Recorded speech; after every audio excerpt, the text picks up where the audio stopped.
शिरोमणि रविदास जयंती समारोह में और उसके साथ ही साथ जो हम लोगों का आंदोलन पूरे बिहार में हर एक जिले में हम लोग करने का काम कर रहे हैं, बेरोजगारी हटाओ, आरक्षण बढ़ाओ।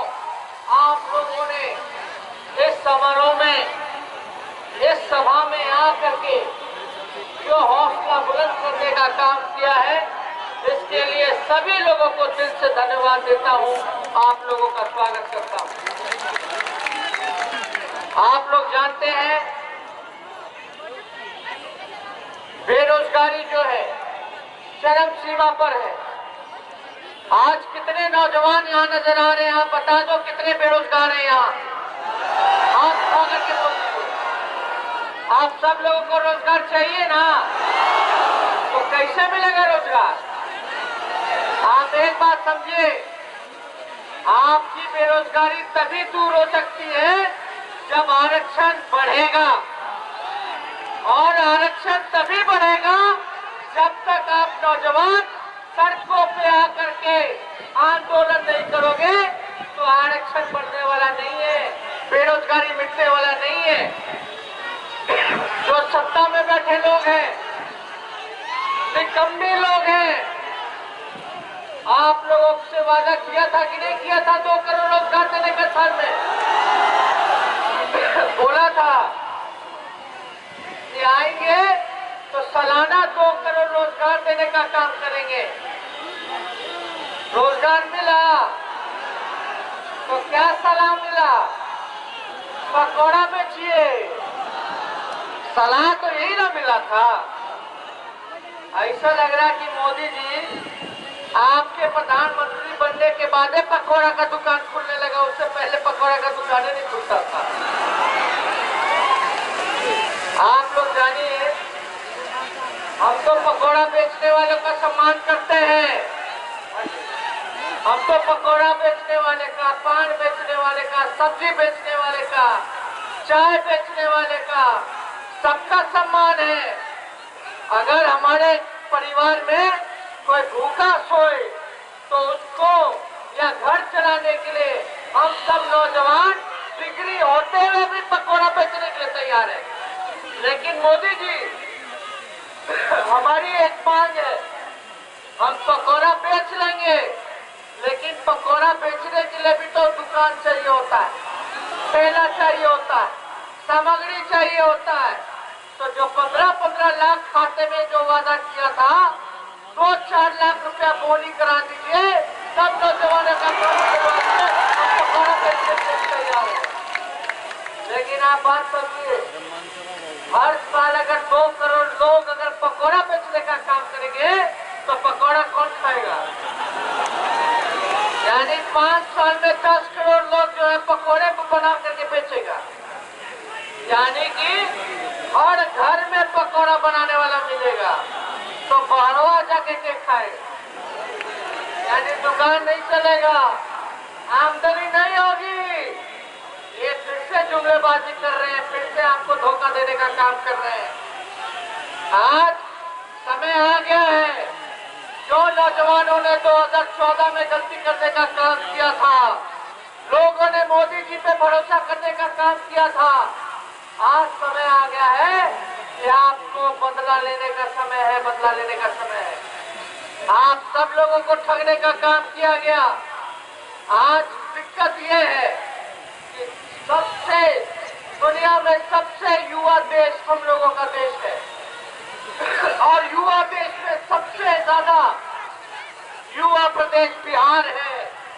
लगभग 60% नौजवान है बिहार में, और बिहार जो है बेरोजगारी का केंद्र बन गया है, बेरोजगारी का सेंटर बन गया है।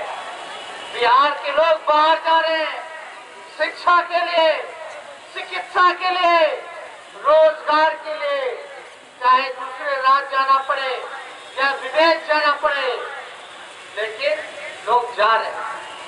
नीतीश कुमार जी सत्ता में है, हमारे चाचा धोखा से पलटी मार करके। अब तो ये आप बताइए, इतना पद खाली है, कहीं कोई नहीं भरा, युवा भर्ती किया गया। अभी भी लाखों पद ऐसा है जो रिक्त है।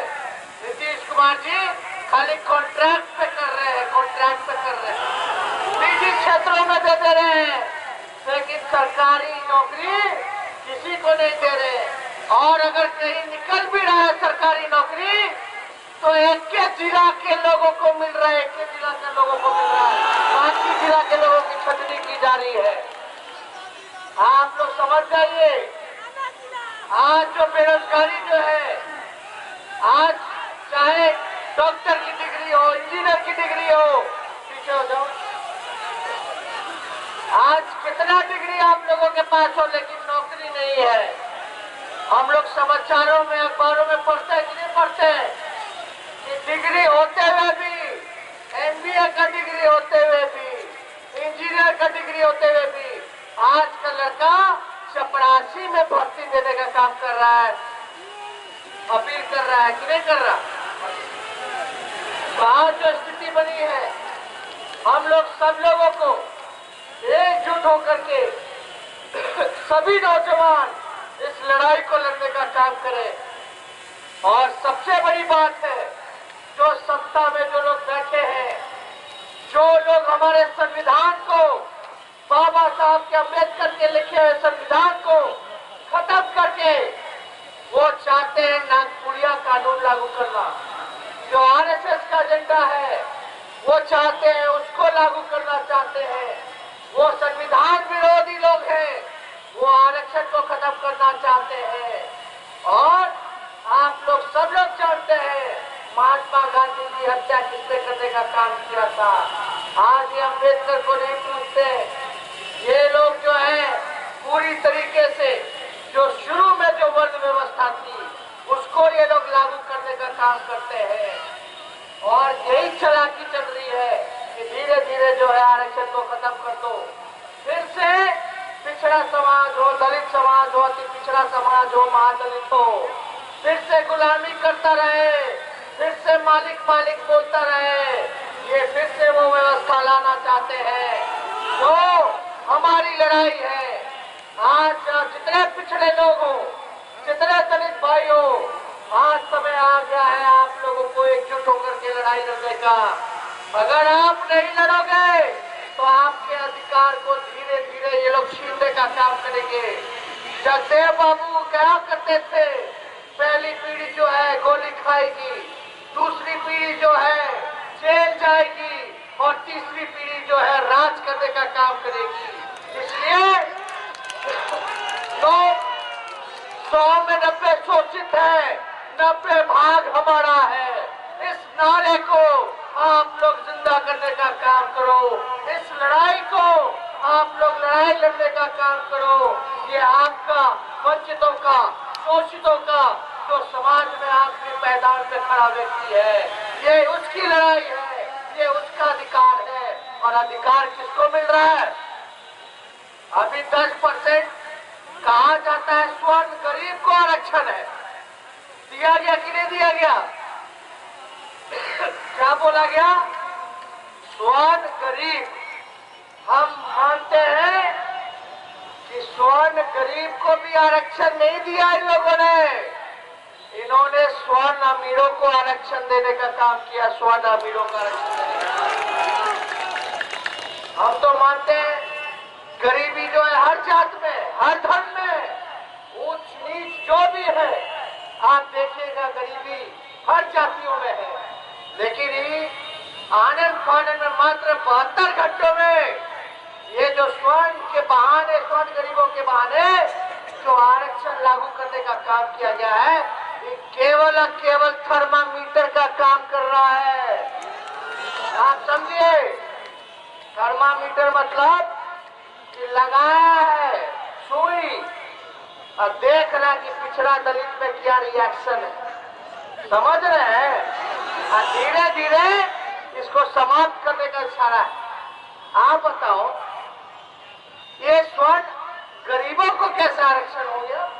ना कोई आंदोलन, ना कोई आयोग, ना कुछ, ना कोई सर्वे, ना कोई रिपोर्ट, ऐसे ही ऐसे लागू कर दिया गया। और हम तो जानना चाहते हैं, हम तो गरीब की पार्टी है, चाहे स्वादों में गरीब हो, दलितों में हो, पिछड़ों में हो, गरीब किसी भी जाति धर्म में है, राष्ट्रीय जनता दल उसके साथ खड़ा है, लालू जी उसके साथ खड़े हैं। लेकिन मेरा एक सवाल है, जो लोग उल्लू बनाने का काम कर रहे हैं, जितने नौजवान भाई, अगर आप लोग इस बात को नहीं समझोगे, गरीब कौन है मोदी जी के नजर में सुन लीजिए।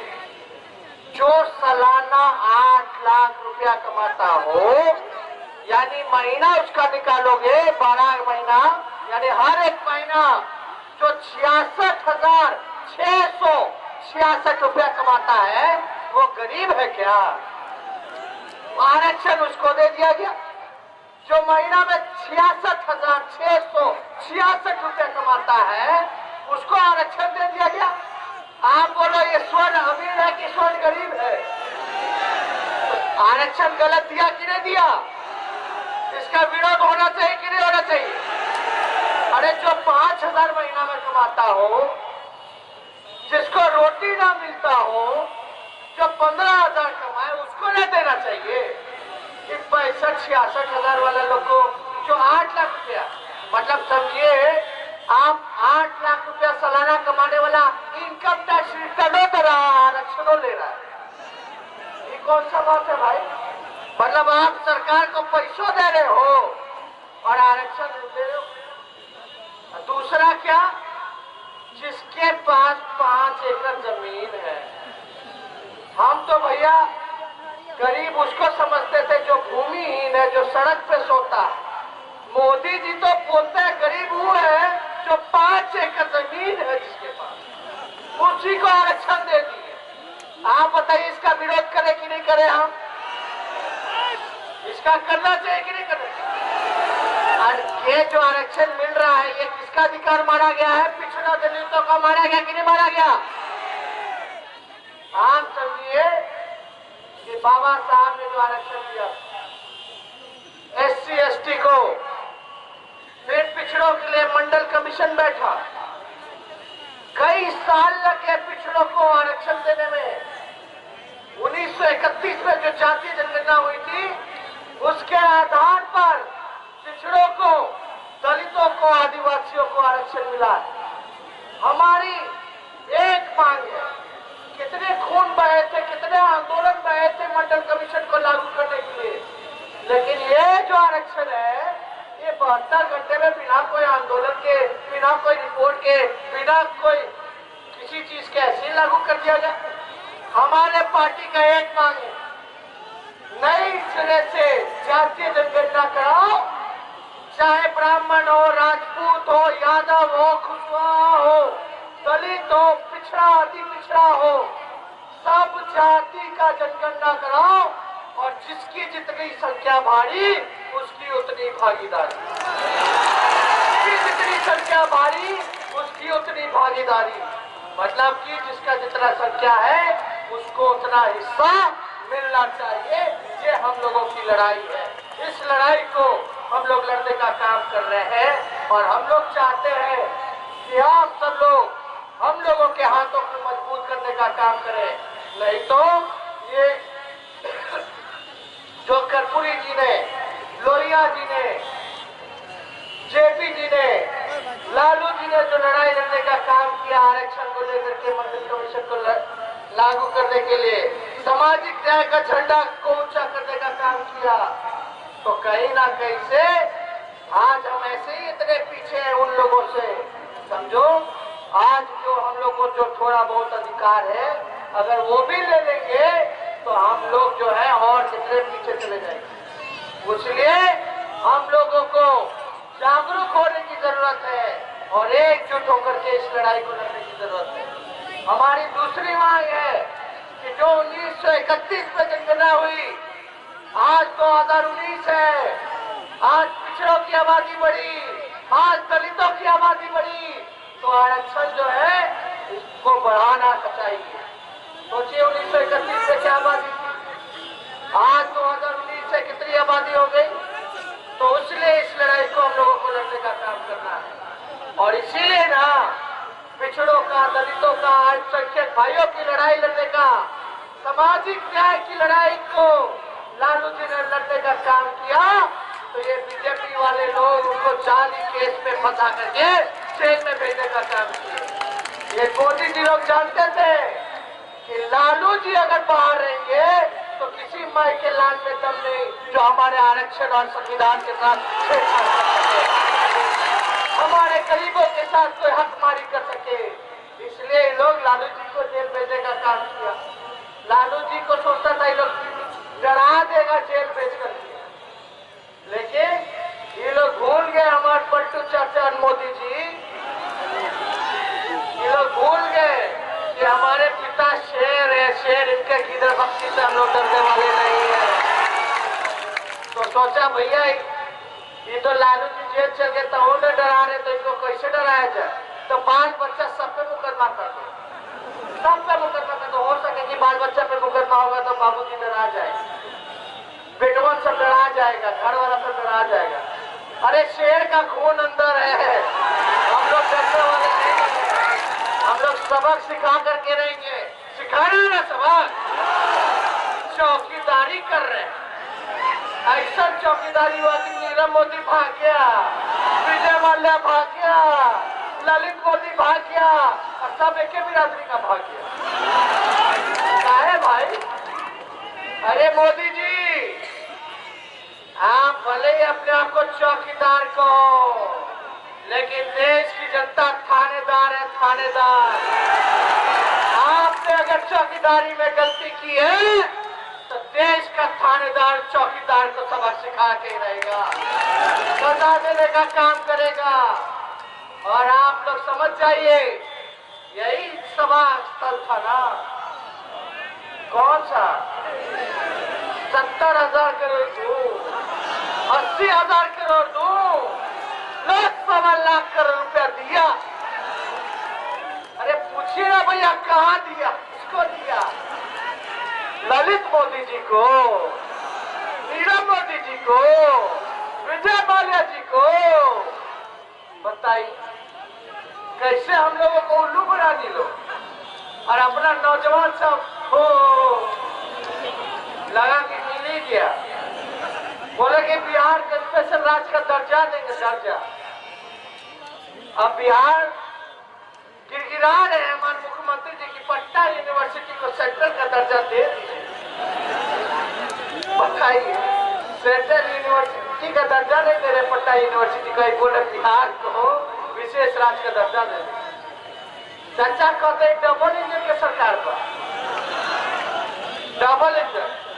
ऐसा ही लोग गरीब के पेट में लाख मारमा पालुए पर फलना बंद ही बंद, गरीब सा बेचारा तड़प रहा है, भूख मरी, मजदूर जो है सब काम छूट गया। कितना लोग परेशान हुआ बालूबंदी से।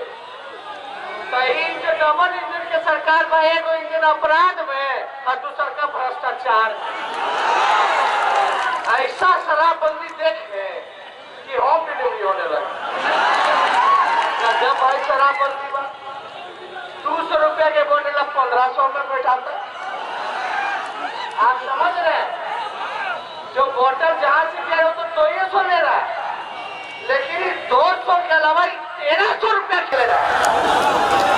चाचा जी लेते पार्टी खेलने में जाता है। अरे पूरा चुनाव की तैयारी हो रहा है, आदमी सब लगाए हुए हैं, हम लोग जान रहे, सब जान रहे हैं। ये बिहार को इन्होंने खजाने को लूटने का काम किया, सृजन घोटाला से लेकर के सब कुछ। आप लोग जानते थे हम लोगों पे कोई केस मुकदमा नहीं, झूठा बोलता। 13 साल की उम्र में तेजस्वी घोटाला के लिए जब पूछो नहीं था मेरा। आप बताइए तो 13 साल का लड़का जिसको पूछ नहीं, वो रेलवे में घोटाला करेगा, और जब बड़ा जवान हो जाएगा, राज्य का उप मुख्यमंत्री बन जाएगा, 3 डिपार्टमेंट संभालेगा, तो कितना अरबों का घोटाला करेगा। अरे नीतीश कुमार जी हम 18 महीना डिप्टी सीएम रहे, एक घोटाला निकाल दो तो हम जाने नहीं निकलने वाला है। समझ जाइए लोग बेईमान लोग है, बेईमान लोग। अभी नीतीश कुमार जी थोड़ा तो शर्म करके इस्तीफा दे दो, लेकिन आप दोगे नहीं। अंतरात्मा तो तेजस्वी के लिए जगता है। इस्तीफा एक्सप्लेन कर दीजिए, एक्सप्लेन। अरे सुप्रीम कोर्ट फटकार पे फटकार लगा रहा है आपको। बच्चियों के साथ जिस प्रकार से बालिका गृह में शोषण करवाने का नीतीश कुमार जी ने काम किया, पॉक्सो कोर्ट ने सीबीआई का जांच देने का आदेश दे दिया। कहां गई आपकी अंतरात्मा नीतीश जी? अब तो सीबीआई जांच का आदेश हो गया है। हम बोलते थे ना, यही लोग बचाते थे अपराधी को। बच्चियों के साथ बच्ची लोग बोलती थी, मूंछ वाले अंकल आते थे, तोंद वाले अंकल आते थे। कितना मंत्री मूंछ वाले तोंद वाले भी बचाए हुए हैं, सब आने वाले समय में दूध का पानी या दूध दूध करेंगे। सबका बदला होगा। नीतीश कुमार जी, अब आपका पाप का घड़ा जो है बढ़ गया है, बढ़ गया है। अब थोड़े दिन में फूटने वाला है। आपने लालू जी को, जनता के नेता को, जिन्होंने जनता गरीबों की लड़ाई लड़ी, आपने जो साजिश किया, जो सताने का काम किया, आज देखिए आपके गलत काम का भले ही देर से लेकिन दुरुस्ती के साथ आपको सजा मिलेगा।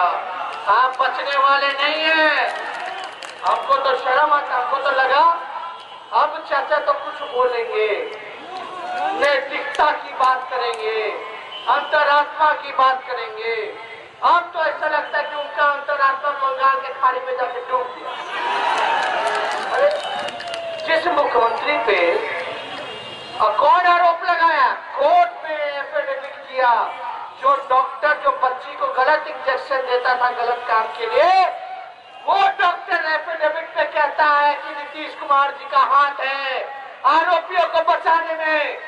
अगर सोचिए, अगर लालू जी का हम लोगों का कोई नाम ले लेता, बिना नाम लिए हुए, बिना कोई सबूत के हम लालू जी जेल में है, और ये लोग नाम ले लेता तो आज तक कितना से क्या क्या चलाता।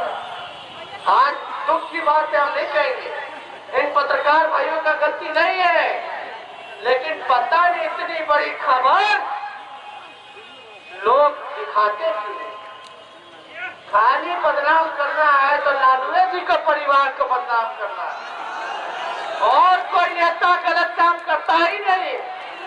जो गलत काम है पूरा दुनिया भर का हम ही लोग का परिवार करता है। आप देख लीजिए, ब्लॉक लेवल चल रही है, ऊपर चल रही है, घूसखोरी बढ़ा है कि नहीं बढ़ा है?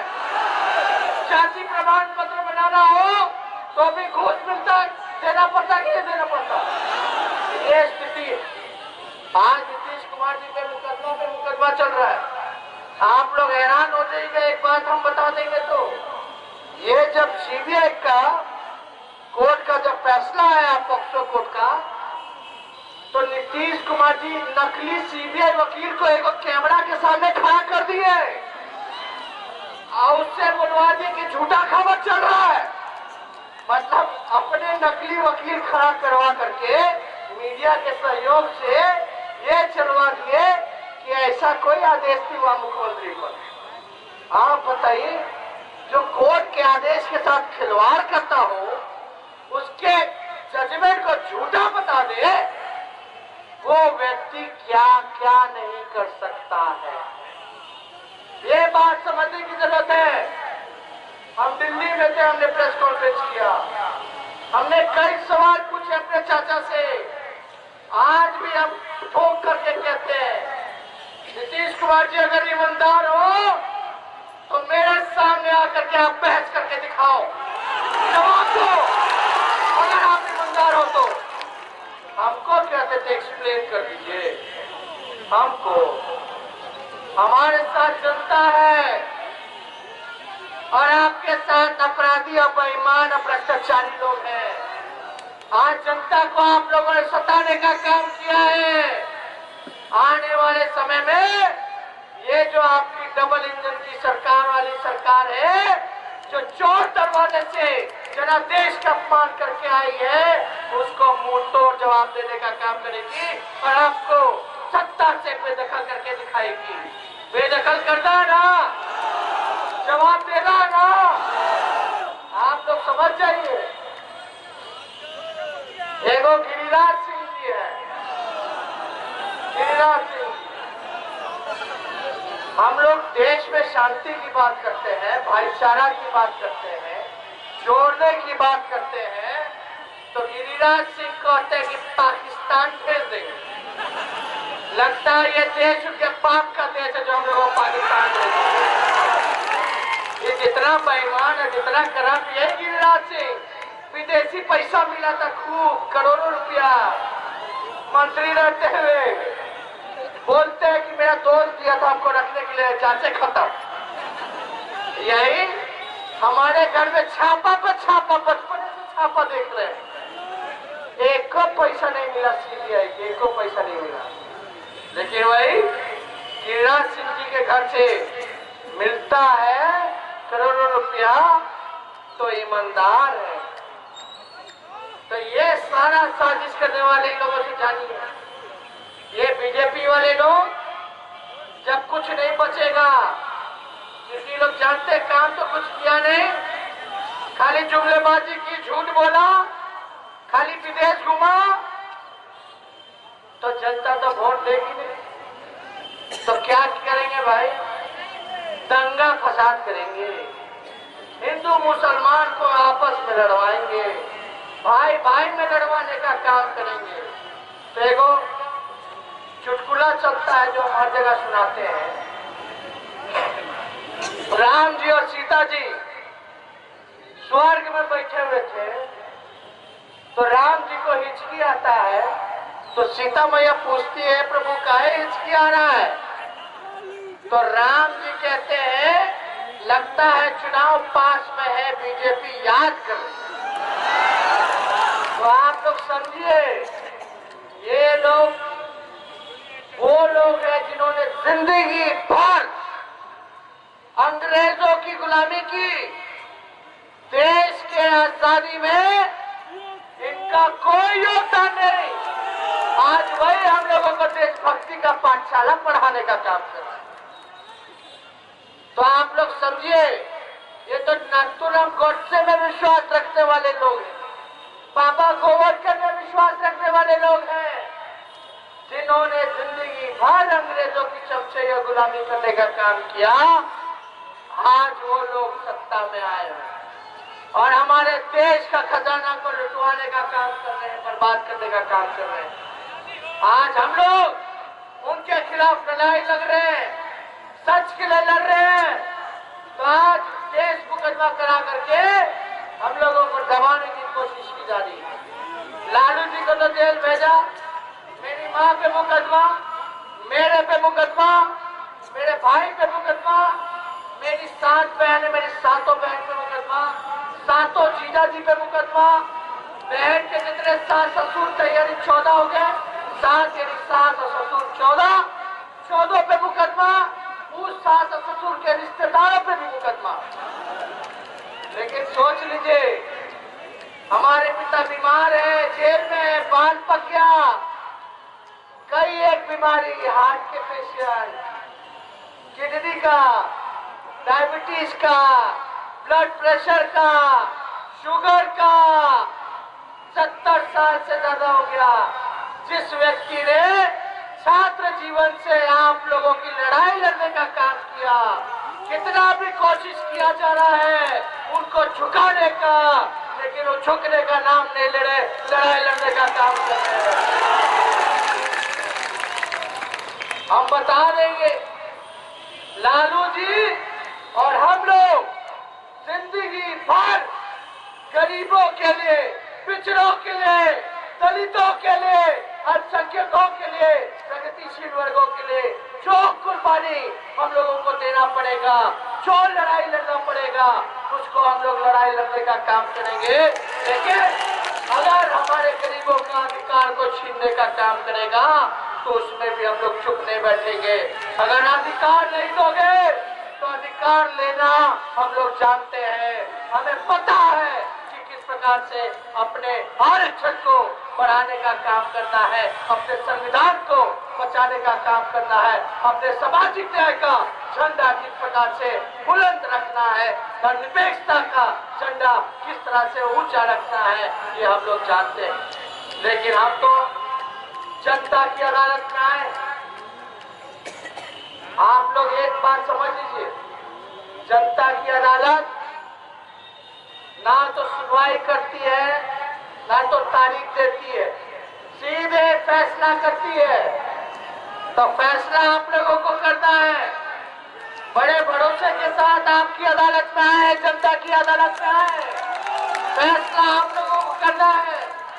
और मेरे पिता बीमार हैं, लेकिन हमको परवाह नहीं, हमको परवाह मेरे पिताजी की जो सोच है, जो विचार है, आज उसको बचाने की जरूरत है, अपने अधिकार को बचाने की जरूरत है, जो कि ये लोग खत्म करना चाहते हैं।